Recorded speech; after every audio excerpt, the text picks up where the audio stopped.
sports.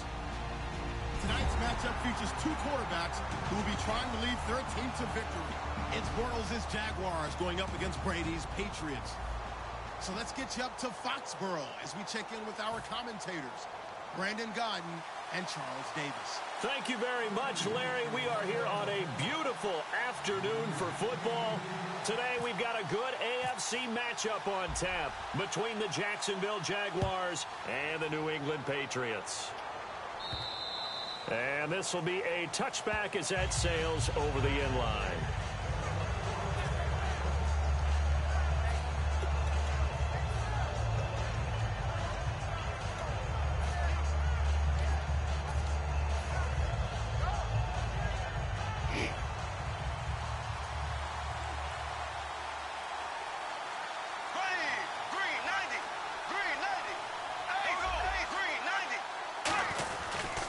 Here's Chris Ivory with his first carry. A good run there on first down, and it'll leave him with a 2nd and 2.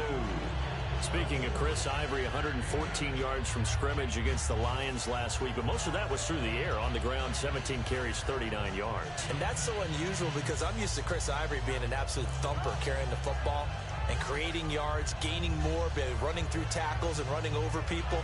And just a couple weeks ago, I was in New York, and a few people in the Jets organization were lamenting the fact that he was no longer there and the toughness he gave them running the ball.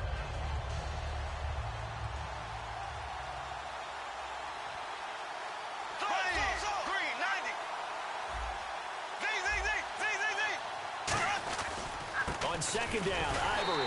And this time not as successful as he'll get back to the line of scrimmage and no more. Dante Hightower on the stop. And the Buffet boys, the O-line. Hopefully they're ready today. Listen, you got to feed them first. But if you do, you usually get a great product out on the field. And when they play well, the quarterback can't wait to feed them afterwards.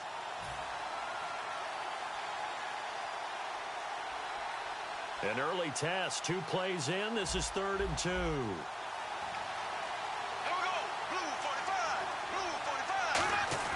Bortles looking to throw on 3rd and 2. And Robinson with a big catch. The 13 yards that time at a first. I don't care how many times we see it. I still get a kick out of watching quarterbacks and receivers do the pass tree in pregame warm-up. But I always remember that when we go to practices, we see that after practices as well. They really tune it up, don't they? They tune it up. They know why they do it for these situations. First down. And they build that trust, and that's why they're able to find him in this type of a situation. It'll be a pickup of 10 yards. And that'll bring up a 2nd and just about a few inches here. And after the play on the ground, that brings up 2nd down here. Really tough drive, but that run help salvage something there because now there's something positive that came out of it. They got to see good blocking, good push by the offensive line, wide receivers trying to get involved, a good run by the back, and now maybe it'll be a catalyst for them to look at going forward, watching it on tape. Maybe they can keep incorporating that type of a run into their offense. And the next snap coming inside the red zone here.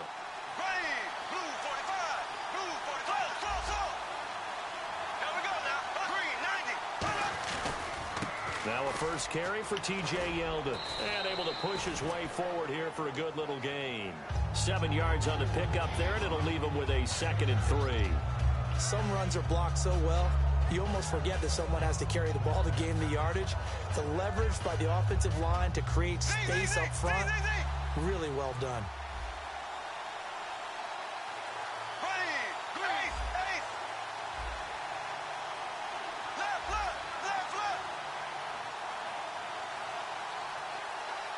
And the play clock's running down. Another run. This time it's Ivory. And he'll do a nice job here just to fight his way back to the line of scrimmage. Calling no gain that time as it's going to leave him with a 3rd and about 3 to go. Partner, your thoughts on this D-line? I love a unit that can control the run and get after the passer. This is an all-around terrific defensive front. Hard to move the ball against them on the ground, and then when you want to throw it, look out. Here they come after the quarterback. The Patriots going with a dime package here. 2 extra defensive backs on 3rd. Bortles going to try and throw on 3rd down. A bullet throw, but incomplete. He was looking to get it to Allen Hurns that time. And it's now 4th and 3. I'm not sure we could spot any tendency here on this third down. They could have run it or passed it. Either one was available. They chose to try and get it through the air, but they were unsuccessful.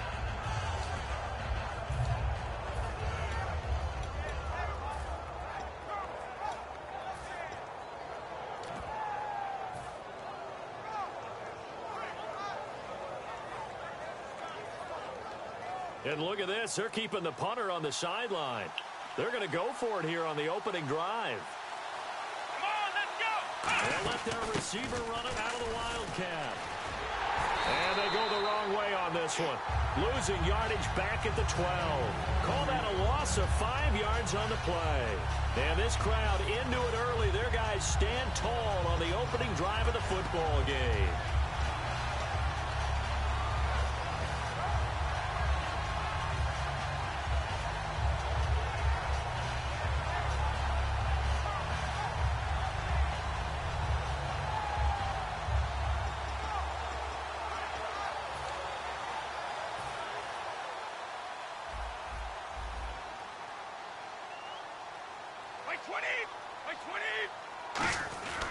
Now a first carry for LeGarrette Blount. And nothing doing on his first run. Back to the line of scrimmage, and that's it. Pretty good season developing for Blount. He's over 800 yards, 12 touchdowns after getting 124 on the ground last week. And you never know where the motivation's going to come from. I think for LeGarrette Blount is really intrinsic. He just wants to play the game, loves to run the football.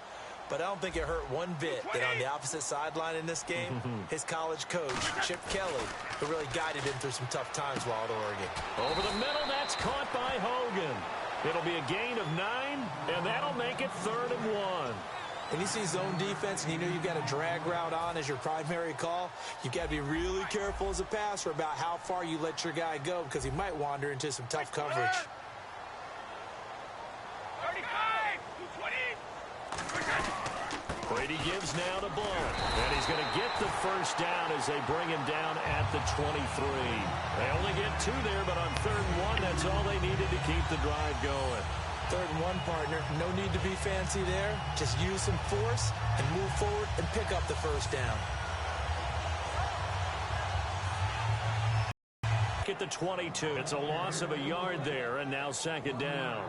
But when it comes to the running game, the New England Patriots, they're one of the few teams in the NFL that I don't think care much about balancing things out. Last year, to your point, 5th in passing yardage, number 30 in the run game. What they want to do each and every week is make a game plan based on their opponent, not so much their own personnel, and they try to attack that way. And he finds Danny Amendola.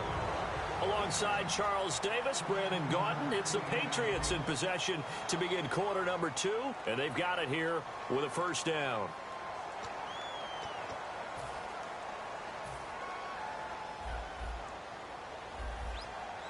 Hey, check it. White 20. White 20.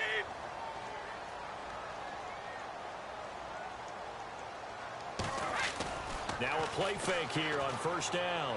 Finding time. Now he's... And no escaping this time as he'll go down. They got him for a sack. Dante Fowler able to get in there and drop him for a 2-yard loss. And now the offense will look to respond after the sack. White 20. Now Brady throwing on 2nd down. Over the middle, that's taken in by Gronkowski. It'll be a gain of 6, and that's going to bring up a 3rd down. And the Jags have 5 in the secondary here on 3rd down. And when you're playing a quarterback with some experience and some moxie, you enter the danger zone when you decide to blitz him, because if he's able to diagnose as he did on that play, he can hurt you downfield. He reads defenses so well, doesn't he? He really does, and the best part about that play for him, I don't think that was his primary target. I don't think so either. I think he had the read, figured out where the blitz was coming from, and went to a secondary target for a really nice game. On 4th down on now is the lefty Ryan Allen to punt.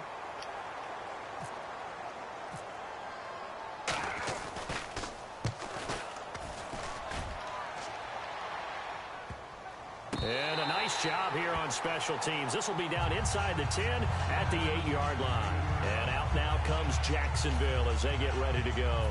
And on the last drive, they were in field goal range. They just opted not to kick it, didn't get it. How does that change the mentality this go around? I don't think it changes much for the head coach because this is what he preaches all the time. Attack at all times in any spot on the field, and he likes touchdowns, not field goals. Now, your field goal kicker, you got to make sure you nurse him through and say, okay, don't worry about it. When we need you, you got to be ready to go. And the team, of course, loves to see points on the board. So let's see if it changes a little bit if they're in the same spot again. Yeah, we'll see what the decision is here if they get to that spot. When you execute a drag or a crossing route really well and give them a chance to let it develop a little bit, you can gain some significant yardage hitting your tight end on that one. They come up in an offset eye. On first down, Bortles. Flush to his right. And that'll be incomplete. Well, on this Thanksgiving week, some teams have some youngsters to be thankful for, don't they? A lot of rookies have really stepped up this year. Well, Carson Wentz started from day one, even though they didn't expect him to in Philadelphia. Got his team off to a 3-0 start. They're 5-5 now, and he's getting kudos all around the league for his poise and his athletic ability. And how about Los Angeles? Jared Goff finally got his first start. Yeah, he got his first shot, did okay. We'll see how he does going forward. But to me, the story is in Dallas. Oh, absolutely. Dak Prescott and Ezekiel Elliott, not only are they playing well, they've affected a culture change for the Cowboys. Rolling to his left, and he fires one, but incomplete. Well, no second guessing the call here. It was 3rd and long, so throwing the football was probably the smart play to try and pick it up. But they don't get it, and now the defense goes off the field feeling pretty good about themselves, gaining some momentum as they force them into a likely punting situation. And he goes in motion here in the backfield. Throwing his Bortles on 3rd down. This is Yeldon on the dump off. That one good for 15 and a first. So many times you hear today's NFL described as a space game. Get your best players into space with the football in their hands. That's why sometimes you swing it out to your runner, get him out in the flat, and let him have a chance to make people miss an open field. And he's brought down. And a nice carry there of 15 yards.